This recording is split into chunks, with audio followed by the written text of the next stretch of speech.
اعوذ باللہ من الشیطان الرجیم بسم اللہ الرحمن الرحیم السلام علیکم ورحمۃ اللہ وبرکاتہ۔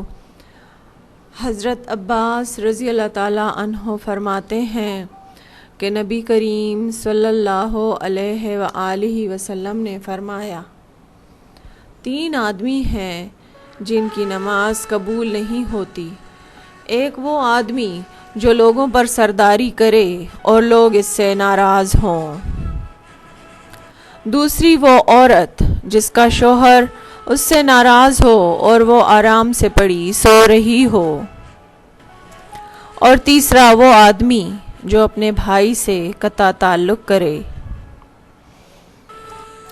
ابن عمر رضی اللہ تعالیٰ عنہ رسول اللہ صلی اللہ علیہ وآلہ وسلم سے روایت فرماتے ہیں کہ آپ صلی اللہ علیہ وآلہ وسلم نے فرمایا، اے عورتوں کی جماعت، تم خاص طور پر صدقہ دیا کرو اور زیادہ استغفار کیا کرو، کیونکہ دوزخیوں میں زیادہ تعداد میں نے عورتوں کی دیکھی ہے۔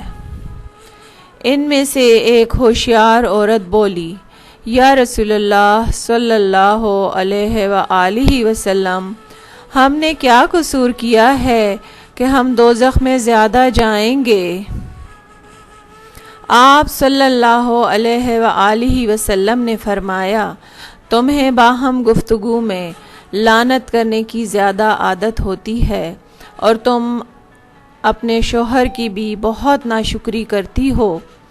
میں نے تم جیسا دین و عقل میں ناقص ہو کر پھر ایک دانش مند شخص پر غالب آ جانے والا کسی کو نہیں دیکھا۔ اللہ تعالی ہم تمام عورتوں کو ایسی ناشکری سے اپنی حفظ و امان میں رکھے۔ اللہ تعالی میرا اور آپ کا حامی و ناصر ہو، آمین یا العالمین۔ والسلام علیکم ورحمۃ اللہ وبرکاتہ۔